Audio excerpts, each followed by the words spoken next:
Alright, so I would say that a majority of my videos are, just talking, right?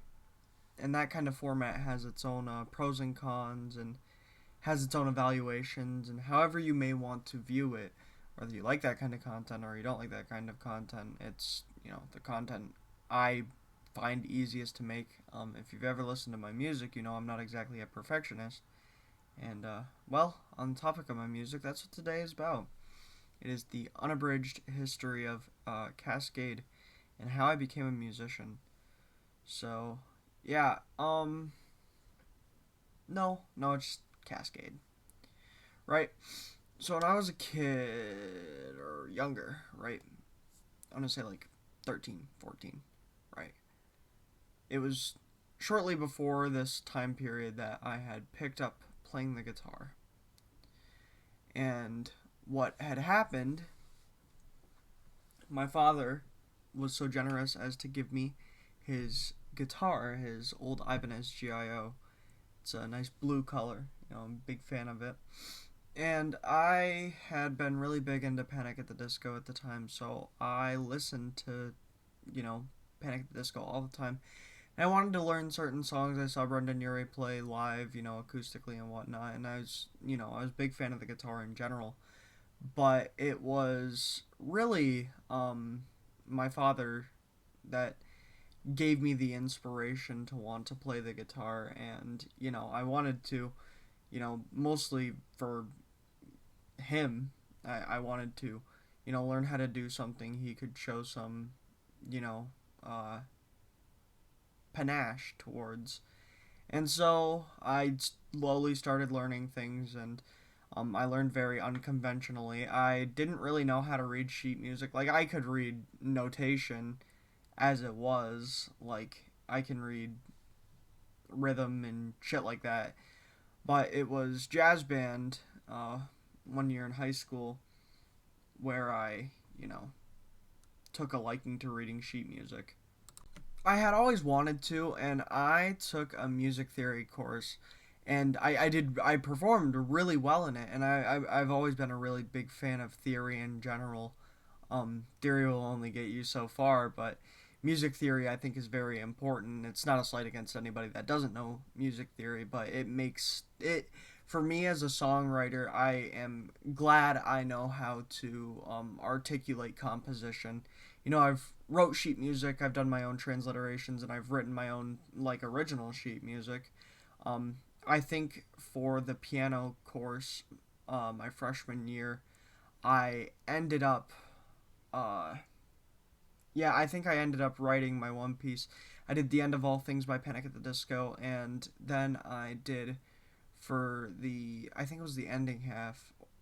I might have it flipped, but um, I wrote a composition called Dead, and it wasn't like edgy or anything. It was, um, I don't know, it was kind of like a floaty, you know, it was a nimble. It was a nimble, Nimbal. It was a nimble composition where it was supposed to all float together. And yeah, my teacher, I guess, my teacher fully supported me doing this, and thank you to him if he ever stumbles across this video. Um, Thank you for your encouragement of my uh, music writing shenanigans, if you will. But yeah, so that's how that all started. And there was one point where I had been dating this girl again. Her name's Stacy. I'm sure if she watches or listens to this, that she will be very thrilled at her mention. And some stuff happened in our relationship, and I wrote this song called Crestfallen. And I had been writing music before that, but, uh, you know, writing music before that was, everything kind of sloppily fell together. And a while after I wrote Crestfallen, things had still been sloppily falling together. No one starts writing music and or I guess there are people that could probably say that, but I would say, or I would put my bets on garnering that most musicians who write music don't start off writing, good songs, right? And even now, I wouldn't say that. my music is good or great, but it's better than where I started, and I guess that's important to me. But yeah, so that song kind of sat for a while, and my friend group, it was I hadn't really talked about being a guitar player to my friend group, and it wasn't like I was ever afraid to talk about it. It just hadn't came up, and so I can't remember what it was, but my other friend Joshua, um, which I doubt he'll ever see this, but if he does, hello Joshua.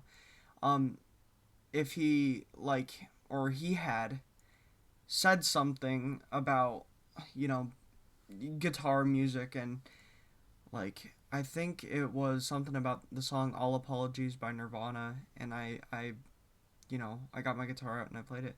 And this is a great many years before he even started playing. And so it was kind of like a shock to us. It was like a novelty for a while. I kind of missed that novelty. Um, but yeah, so talking about music in that sense really kind of uplifted me to really, focus on music and focus on being a musician. Then joining jazz band kind of gave me that oomph. I didn't play guitar, I played bass, and that actually really helped me like with technicality and all that stuff. I was more than happy to be a jazz bassist. So I learned modes, learned scales, learned things like that. Um, I played in standard tuning for a majority of my early years and writing songs like early on.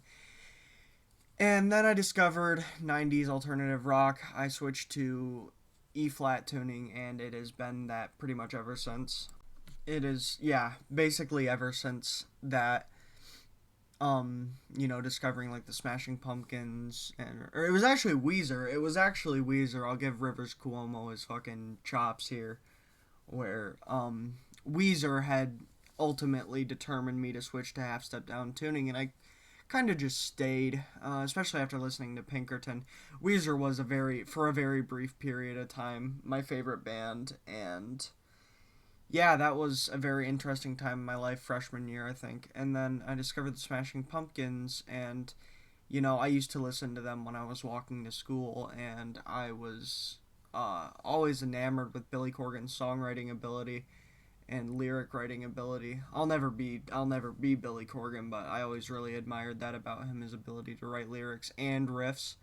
It was kind of a duality, and I adopted the mindset where like Billy Corgan, he doesn't see himself as a singer really. He sees himself as a guitarist that sings, right? And I adopted that mindset when I was listening to Panic at the Disco. I focused on my vocals a lot because I wanted to be like Brendan Urie.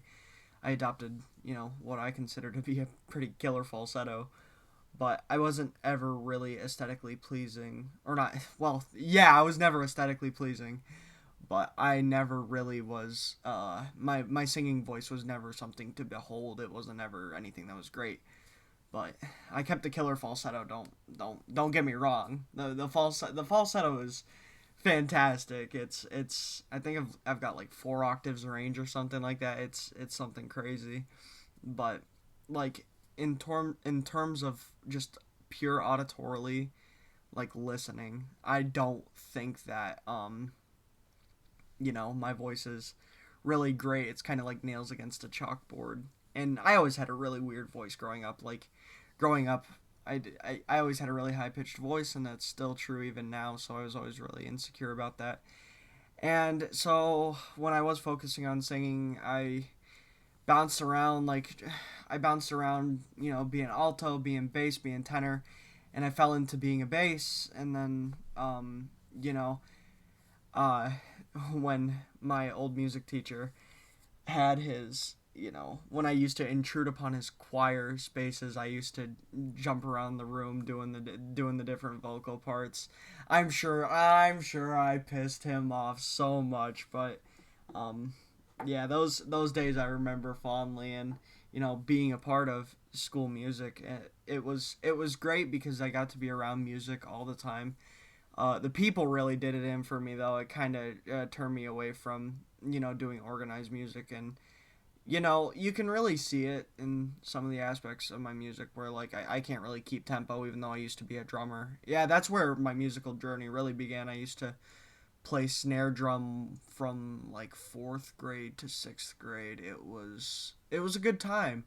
I've always really admired my music teachers, and I admire really any good musician, even though the musicians in the various ensembles weren't fans of me, and I wasn't really a fan of them as individuals. I can always respect a really good musician, and I really appreciate that. You know, like I took a class called instrumental exploration, and I tried to learn how to play the trumpet, and I will forever hold an infinite amount of respect for people who have good embouchure and good breath, uh, an innate ability to control their breath when playing an instrument. It's a very important skill to have, I think, if you're playing, a wind instrument or brass instrument. Um, yeah, I have a lot of respect for good musicians out there. And being in rhythm section, those guys were really awesome. My cousin was the pianist for the jazz band, and him and we really hit it off. And then the drummer ended up, being a guy I was really cool with, and I doubt either one of them will ever see this video, but yeah, that rhythm section I was always really fond of. The only downside was I have, and I probably will always have, a really big sense of musical insecurity, and what drove me away from thinking about doing music even professionally, is I see all these videos of people like Tim Henson and oh shit, what's his name? It's Samurai Guitar, that's his name. And Ichika Nito, and I see all these wonderful guitarists that I could never even come close to as a musician, and it kind of shunned me away. And I readopted my love for linguistics. Um, I learned Swedish when I was really young, and I retained a good portion of that. I could still probably hold a pretty good conversation in Swedish. But yeah, and then I just, I obtained a love for the German language, and then that kind of became history. I took Spanish in high school. I loved my fucking Spanish teacher. He's one of the most incredible people on the planet, and God fucking save me had I not had that man to support me throughout my entire, high school years. He's brilliant. He taught me a lot of philosophies, and he taught me Spanish, and I have such an immense respect for the Spanish language and my old Spanish teacher. So, um, yeah. Uh, but I still, have a profound love for music. So, Cascade, right? I have this friend named Jacob Andrews. Love him to death. He's a fucking stud. He's a champion of the people. None to be trifled with. Jake Silla, Jacob Andrews, great guy, right? We always had these ideations of being in a band together, and I can still smell the room that I was in when I recorded my first set of demos, and just just sitting in that room with my setup there, recording the Order Vices. Oh my god, it's something I just like look up and I smile at, thinking of just writing those silly songs. And I mean, listening to them now, it's like, oh my god, did I really record that? That's terrible. But I'll always have a deep love for that album. It's I put it together, right? I put it together, and it was sometime during freshman year I had become enamored with a woman under the name of Iris Capurso. She is a very good friend of mine, still even to this day. She's a very wonderful individual. And basically, you know, I had been listening to a lot of Weezer. She was talking about being a lesbian, and I had this great incantation with her. And basically, I went fucking apeshit and went crazy, and started listening to a bunch of sad music, and that's how I discovered American football. Their first album is a fucking thing to behold. It's one of the greatest albums. Melancholy and the Infinite Sadness will forever be my favorite album for the composition it is, but if it were not for the deluxe edition and all that the deluxe edition has to offer in terms of art, in terms of musical value, in terms of just seeing the band in its full, I don't think Melancholy would be my favorite album. I would probably be that American Football first, their first LP, and it introduced me to alternative tunings, and that song Never Meant has stuck with me. And all the songs on that album, like head to toe, Never Meant to the one with the whirly, it all just fits together. And then, of course, they have their EP too, which has Five Silent Miles, the one with the tambourine, and Letters and Packages, and I love all three of those songs. So I adopted the love for alternative tunings. I had listened to Led Zeppelin before and Pink Floyd, but I I never felt the knack, or I never conjured up the willpower to want to change my guitar tuning until I listened to Never Meant, and I'm like, I gotta learn how to play this riff. So I did. And then I recorded the Order Vices, and pretty much every single song on that album has a different tuning, like Bonnets in standard tuning, and that song was called Evangelical for a while. Um, I don't know why, I don't know where these names come from. I don't speak Russian. I don't know where I came up for Necharasho, but it's to not be good or not goodness, whatever you would say. Dobroye is good, and then Хорошо is also good, but um, yeah, just these series of words and things that had enticed me as a musician, and um, music is kind of like, especially recently, um, as of now, it is March 27th, 2024, and I'm still going strong. I've wanted to quit making music a couple times. Um, I've always felt like it's been too much, or I've pushed out too much.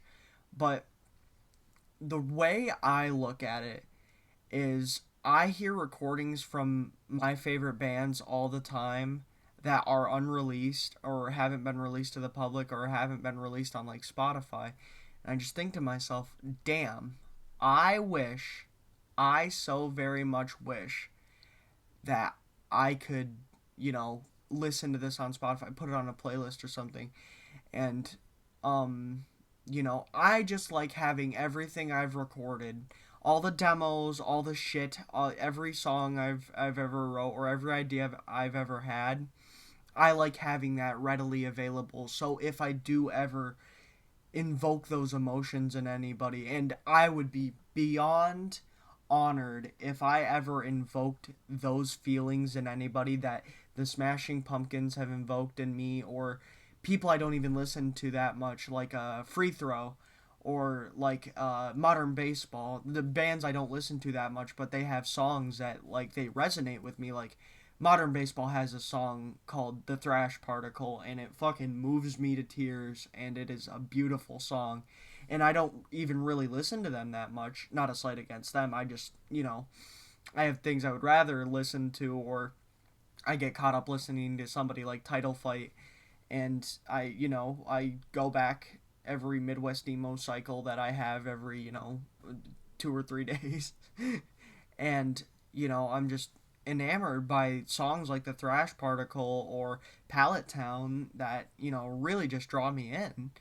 And if I could ever invoke those emotions in anybody, whatever version of my songs or whatever recording or whatever, you know, um, that's an incredible honor to me.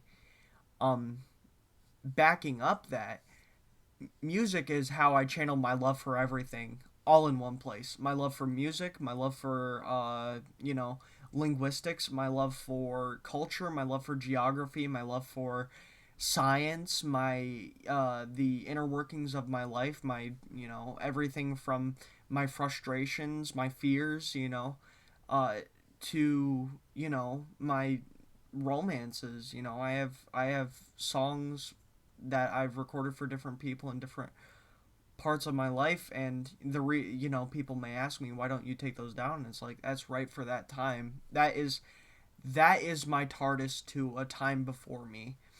And you know like those feelings, I can always go back to, and I can always revisit.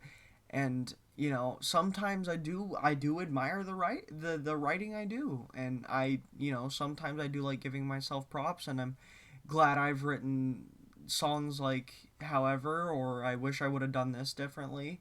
It all sits in one place as it's supposed to be. Everything is recorded as it's supposed to be. I enjoy the rawness of my music and the low fidelity, because I don't have musical perfectionism. I don't have the need or want to, really charge people for my music. I want people to listen to my music, for my music. If I could go out, play shows, not charge anybody anything, I mean, that's not sustainable. But if people wanted to come out and hear me, I would be more than absolutely thrilled to play hours and hours of just ideas for people. And whoever sat through it. If I, you know, like I do so very many days out of the week, I sit in my room and I play my guitar, coming up with ideas.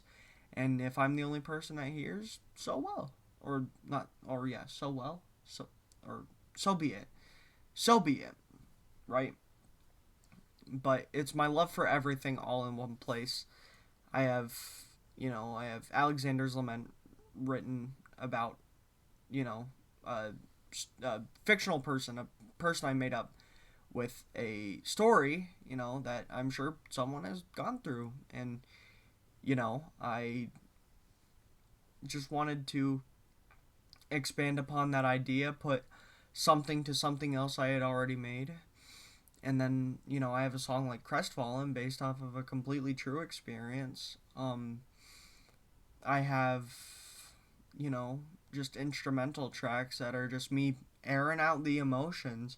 I Don't Care Anymore happened after something, I had witnessed something to me that was very emotionally distressing. I recorded that one um, on a school amplifier, on a school guitar, in the music wing. That same music teacher I had referenced earlier, it was in his room, and I recorded that riff on one of his guitars, and it's in standard tuning, but it very much holds. I remember how I felt when um that thing had happened to me. And it is it sad? Sure. But I mean, that song is my most played song on anything, 7.4 thousand listens. That is crazy to me. And the fact that that album, the White Album, is so listened as it is, people may look at 7, 8 thousand listens as nothing to be hailed.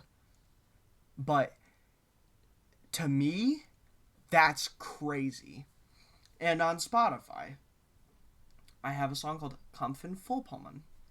I channel my love for the German language and German geopolitics. War in Pomerania. There have been many wars in Pomerania. The Prussians expelling, or the not just the Prussians, but the Germans expelling the Swedish Empire out of Pomerania and Northern Europe. You can talk about that, or you can talk about the Soviet, or the Soviet Comintern Allied push, whatever you want to take it as, into Northern Germany. And those, I mean, there's so much ambiguity within a lot of my music. Like there are things that I say. Not everything always comes out as I'll be first to admit. I have a song called There Are or I have the song called What Happens When I'm Alone.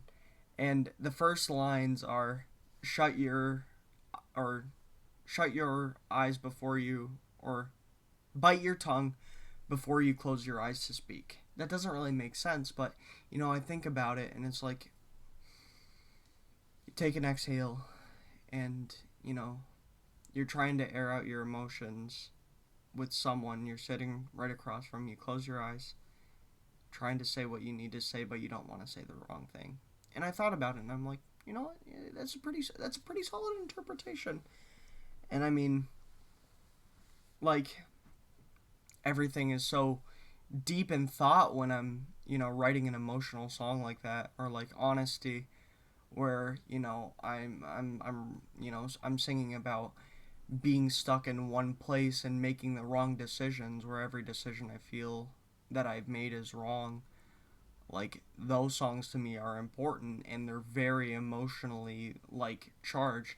Repeating the phrases, I never wanted this, if you've ever felt stuck in a rut, or you're in like an Ouroboros, you do a lot of things you don't want to, when you work a job you don't like, you don't want to go to work, and you don't want to keep reminding yourself that you hate your job. I've been in that predicament. And I've worked jobs and even jobs I don't like, I have good days, or even jobs I do like, I have good day, or jobs I do like, I have horrible days that make me just want to quit on the spot. And that's my music, right?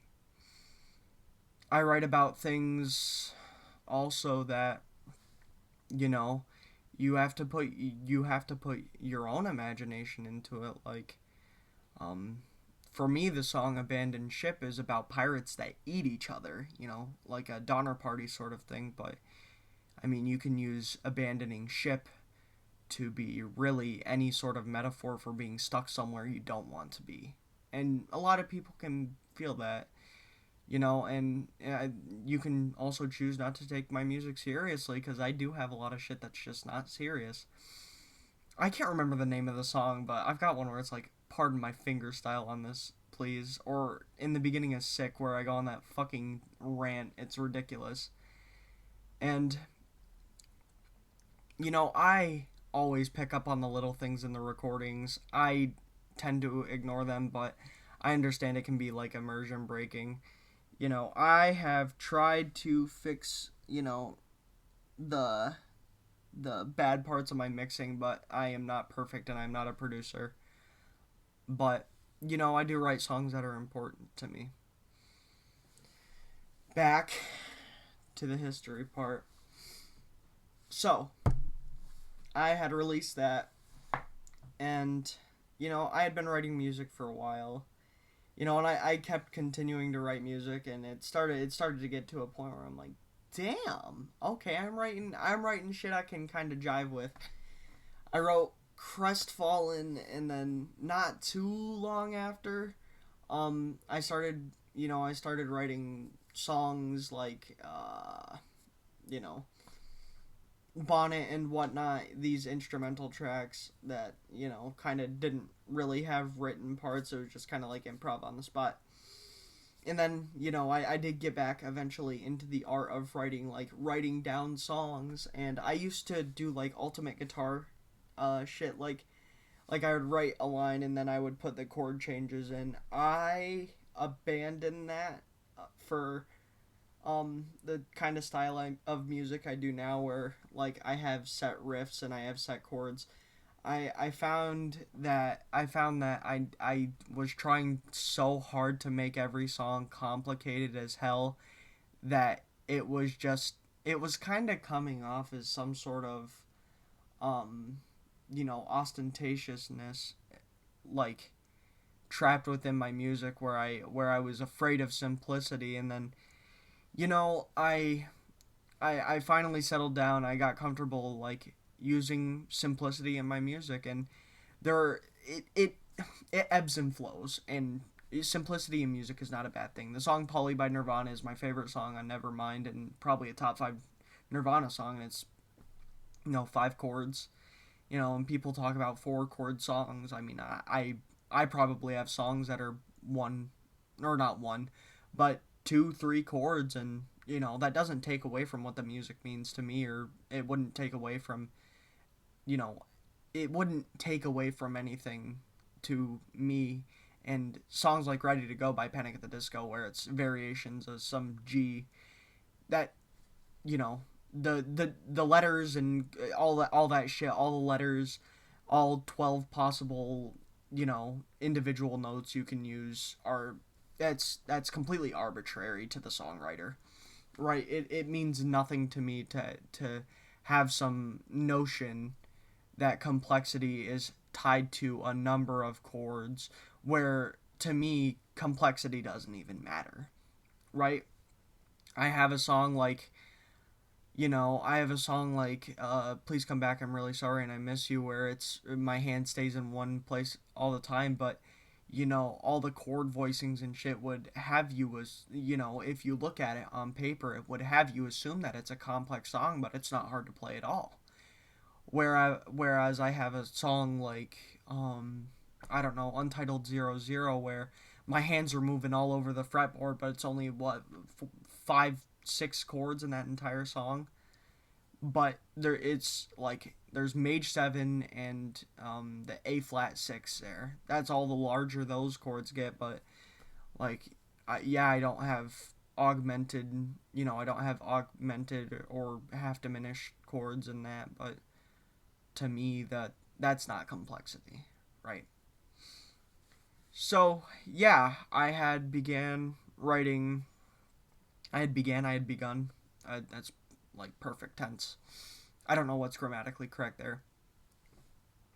But yeah, I mean, I had been writing about my depression, and I was really depressed when I'm still really depressed now, but I don't write about it as much because I've said everything I need to say about my, like, being chronically depressed. I know I will never I know I will never not feel this way, and that's okay with me. I celebrate the little victories in my life.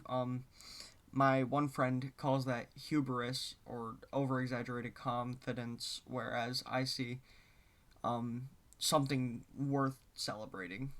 But I mean, to each their own. He's kind of right. I do celebrate things really early, but um, yeah. So I stopped writing about that, and my musical horizons really broadened when I adopted the I started taking on the characteristics of writing about things around me and things, historically, like, or like science and shit like that, or making analogies drawn to other things in my life. And, I found that I could say 2 3 lines. I could say a total of 20 to 40 words in a song. And, you attach the name to that, you attach the music to that, and it entices all you need to know. And sometimes all a song needs is the words attached to it in the title. That's all a song needs. Like, I don't care anymore. No words. But you feel it. Or people have felt it.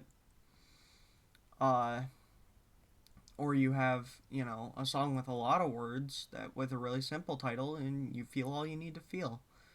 Like, dissipate. One word. Right? But that song is one I wrote with Joshua.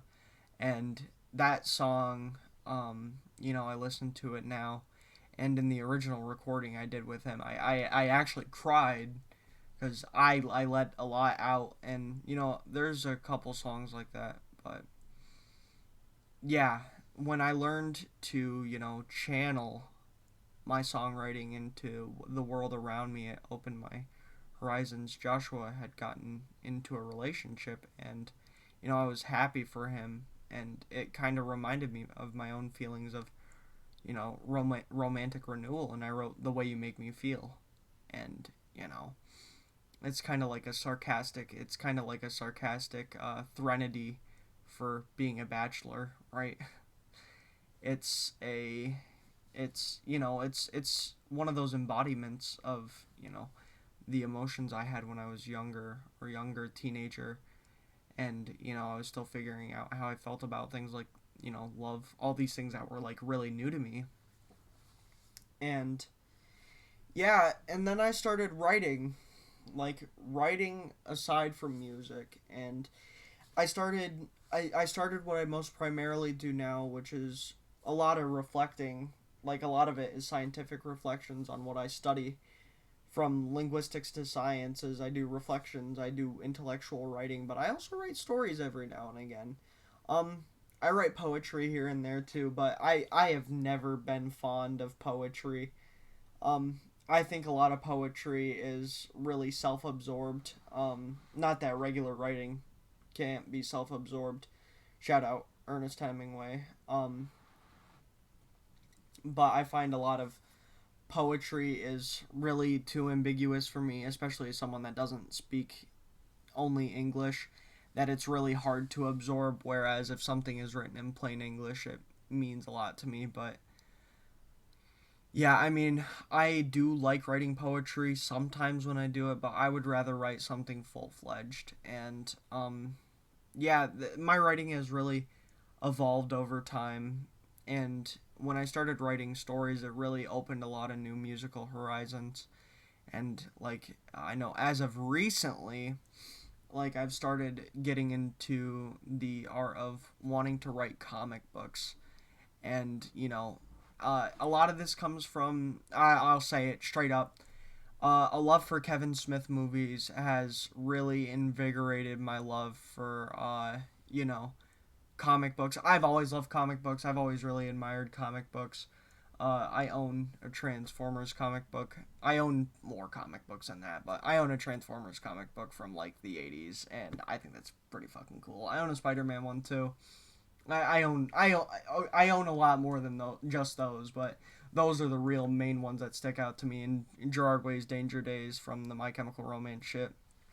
But yeah, I mean, those things have opened up a lot for me. So yeah, everything came together when I wrote the story of Alexander, and I had these videos that I uploaded them to YouTube, and then I processed them, grinded them down to audios, I mixed them, and I threw them on the first I threw them on the first Cascade album that wasn't Method. And Method was just an experimentation of electronic sounds. I love those albums. My friends have expressed their admiration of them too, and that is, that really makes me happy. But yeah, those albums are something else. But then, I wrote the story of Alexander. I recorded the song. I released a first really shittily mixed demo. And the first person I showed was a girl I had liked at the time. And she said she could barely hear the lyrics. And then I said good because I was really insecure about my voice. I paid the $20 for the initial DistroKit fee. And then I remastered it. I released it again. And then I remastered it. And then I had the full album. And then, from then on out, Cascade was Cascade. I had a lot of ideas I wanted to put out. I had things I had put together. Initially, the plan was to record, like, because I mean, I had been regularly recording music, and I put it in drop boxes and sent it to my friend. I had this 100 piece collection, and I say piece because it was a mixture between art I had done over the years, and it was a bunch of demos. It was the collection of all the extra method recordings where I had recorded actual guitar instead of electronics, and then some actual, like, that was probably before the release of Alexander's Lament, the closest I had actually gotten to releasing. I contemplated it for so long until I realized that I wouldn't ever be able to release it the way I wanted to. I wanted all the art and stuff to be with it. I wanted it to be like an artistic expression. So I took my favorite demos from Melancholia, which was its name, and I threw together the archive, right? And before I released Alexander's Lament, um, I had uh, put together demos, which was, the full. Wow. Oh my god. Going back and thinking about this is actually ridiculous. So I had released that Alexander's Lament single, and then I released demos, which was some of the tracks from Melancholia. And yeah, I had some of my favorites from the Method album deluxes and Melancholia itself, and I had the song Anywhere But Here. Yeah, I had the song Anywhere But Here that I heard recorded in a practice room with Joshua. Take me far away. Yeah. Um yeah, that was crazy. Man, that was so long ago, but then I took those two things down, and I started fresh. So I put all the Method albums up. I put Alexander's Lament up, and then I recorded a lot of the YouTube shit. Actually went because I had recorded a lot of new stuff for the Alexander's Lament, release, because I wanted all of it to be new. But then, I had a lot of appreciation for the work I did before, because it you can kind of see the chronicles of me becoming a musician, and you know you see that, and yeah, I put all those YouTube recordings in Crestfallen, which Crestfallen was heavily, you know, Joshua really likes that song. I think he says that's his favorite song of mine. I've played that song probably a lot more than any other song I've ever played. So, I mean, I had that for him, and initially his girlfriend at the time drew the cover, and then they broke up, and I had to switch it to what generic piece of shit it is now. I hate that cover. And then I released the archive, and then I had Untitled, which was background noise I made for my father, but I didn't really stay true to it. And yeah, that was something too. I got lazy near the end, I think, but I had a lot of fun putting that together. I wanted to make this spacious ambiance for my father, because he was making hiking videos at the time. I don't know if he still has them up, but if he does, my music is sprinkled in there in different places. And yeah,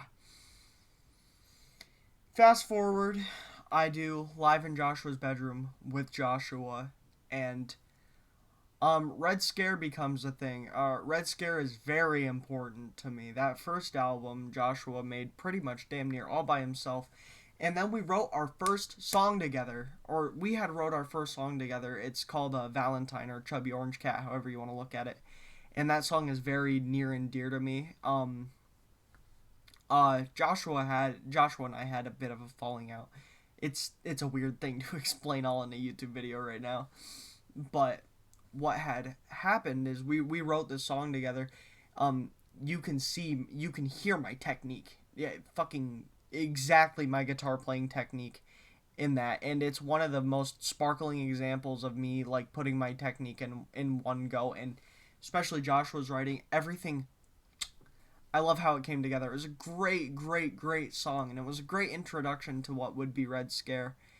The first album, I know he doesn't really care for, and I don't listen to it all that much. It's really noisy. Not a slight against the guy. It's got songs I definitely do like, though. It's got Foxhole and fucking Cinder, and it's got what else? It's got, so I sound so stupid. Just it's.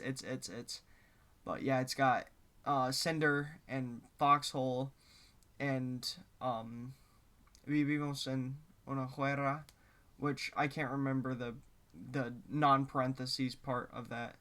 But yeah, that first album happens, and then Denial comes out around the same time, and everything in 2022 started really, really good musically, and it was a really great, sigh of relief to have that all out. And yeah, then the future happens. I released Please Come Back. Please Come Back, I'm Really Sorry and I Miss You. I released that. And yeah, a lot of shit really changed. I kind of felt obligated. Is around this time I started listening to Duster too, and that really didn't help my originality. Um, yeah, I kind of felt obligated to make this like slower slowcore music, and a lot of my music turned into me talking about how depressed and tired I was, and then yeah, I kind of have branched away from that in favor of I don't know, whatever you want to talk about my music as now. It's like I've never been big on writing love songs, but I mean, I can admit I've been writing more songs about my social life than I used to ever. I never really felt comfortable with it. Uh and I mean, I look at it now, and well, I see that it was a huge mistake to try to stick to this like slow music all the time. But then again, I wrote a lot of songs that kind of really put it into perspective, like um how I felt, like I don't know, like Gray Skies and Note, bro. The first time I ever played Note, you can probably guess why it's called Note. I'm not gonna say it out loud, but just if you've ever listened to the song and if you've ever heard me play it, you probably know why it's called Note. And so the first time I played that, I played it for my ex and Joshua in the same room, and he bro gave me a huge hug after, and I mean, I'm glad I never shied away from expressing those emotions in my music, but yeah, um, I put together in my first year of music, I put together a lot of stuff I really cared about, and 2023 really lacked that. Um, I lacked a lot of enthusiasm because I wasn't getting listens, even though I've always held the philosophy that I don't really care about my listens. When you notice numbers start to go down, for me, it's always going to have an effect on how I perceive things. And it was really hard for me to come to terms with. And, you know, now I'm writing music that I care about again, and it's not that I ever didn't care about my music, but I always wanted something to release. And you can tell what I have a lot of passion in and what I don't. Like, there is a very noticeable difference in, let's say, an album like Vios. Picture taken in Greece by my good friend, Azra, or Keith, or whatever. And, yeah, I really like that picture, but the album is just an amalgamation of it's quote unquote studio versions of the songs that I recorded for live in Joshua's bedroom, and the ones that aren't are not very good, right? Or not in my opinion. And then I have had some really shitty releases. I am the first to admit there is a lot of stupid shit in my discography. Like the what are your thoughts on substance abuse at the beginning of the ramble is supposed to be my version of a joke. It's not funny. I crack way funnier jokes on the fucking Red Scared homoerotica album, which that album is a fucking gem, by the way. I I gave up all care for my social image at some point, and then you get that result. But you know, like there's that the whole Green album where it's like 7 songs and then three instrumental tracks. That's so fucking bad, and it's so poorly mixed. I'm so glad my mixing has changed. And I think I'm at a good spot with my mixing too, and thank God Jacob is a part of my, he's active in my music. He helps me with my mixing because that man is a godsend when it comes to that. Like that Drifter single would be like 400 times worse in sonic quality had it not been for him. He has different mixing tastes than I do. He overall generally cares about mixing more than I do. I don't give a shit if my like album sounds terrible. Yeah, I do care at some points. Like the Loon EP, Volpina and Kai Six is mixed way like it's a really quiet song, and a lot of my early discography is really really quiet, and I've never liked that. Oh, I always hated that. You can really hear it like on the remixed and remastered version of, or the remixed, not remixed, remastered version of Please Come Back, the one that's on Morphine. You can hear like you can hear a lot of difference between, just it's so bad how quiet the original version of Please Come Back is. But I mean, I'm not gonna change it. I'm what one would call way too lazy for all that. If there's anything I am a lazy musician. But I also value, just general minimalism. However, that being said, things going forward are looking relatively simple. 2024 has had a really rough start. Um, all because I've just been throwing stuff together and releasing it because I had music block for a while where I wasn't really writing anything original. Side note, I think To Be Unitary and Luxembourg City Lights, they have the same chord progression, uh, just in different keys, and I'll pass it as a spiritual successor one to another. It's like to tie it together, but it was completely unintentional. I just got, I had fallen into this pit of musical repetition where everything was kind of a circle. I felt like Sisyphus trying to record songs. Once I hit 1,000 songs in my discography, I am beyond set. Not that I'll ever stop being a musician, but everything will kind of find its place, and that's okay. I'm glad that I've made these steps as a musician. Once I hit 1,000 tracks in the discography, I I have done. To me, that is the ultimate symbol of musicianship. So yeah, these albums coming out, I have one really really big project in the works that is going to release soon, and then I have Tales from Apocrypha, Cincinnati, and what's Wissenschaft, all coming out. They're all like diplomatic immunity and Scharnhorst there, where they are just recordings kind of drawn together, not albums recorded for the sakes of being not recorded for the sake of being an album.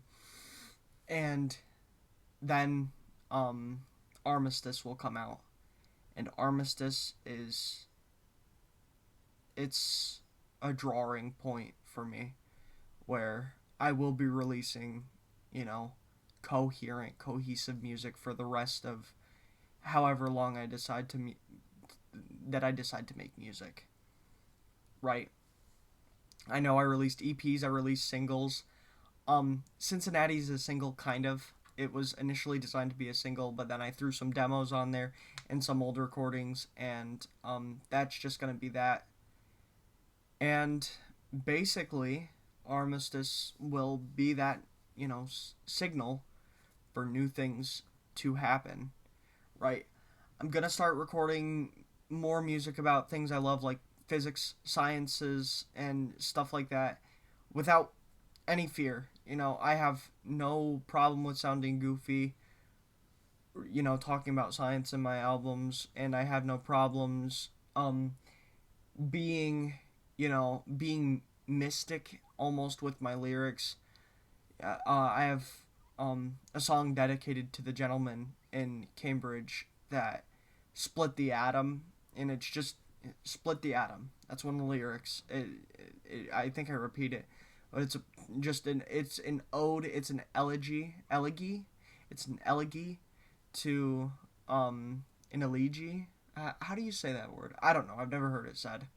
Um, it's an elegy to these gentlemen that had split the atom, and it's a sign of my love for physics. And I have a song called Conciliera, which first time I ever saw that was Billy Corgan's designation on the Third Eye Blind album Screamer. He didn't get any production credits, but he was the Conciliera for you know that album. So yeah, I mean, just my love for everything coming together, and I mean that is going to be my music. I No more talking about how tired I am all the time. No more talking about, like basically nothing. I am back, and I'm back. I'm back into writing music I care about and music I want to release. And I'm glad things are like that cuz that's important to me. But, Cascade is here to stay for the time being. Once I hit 1,000 tracks on my discography, things will, inevitably change. But I mean, I won't really ever go anywhere. And there's always the possibility that I release professional music, like professionally recorded, fleshed out music in the future. I would absolutely be honored to do that someday in the future. Once I get the money or once I get a group of people together that want to record with me, I will be more than happy to record music professionally. Cascade is just the a pseudonym. There we go. It's a pseudonym for my solo music. Evan Button will be its own thing, and I mean we can just go from there. You know. So many great things ahead. If you listen to this whole thing, thank you so very much. Yeah, yeah. I think this will be the first episode of the Evan Button Show. Yeah, that's all she wrote. I don't know what my next release is gonna be, and I'm not gonna have a release schedule. Left 4 Dead playthroughs they'll come eventually, but for anytime soon, probably not. But yeah, this is your pal Evan Button, you know, kissing the ring, saying goodbye. Thank you so very much for listening, and Cascade on, ladies and gents.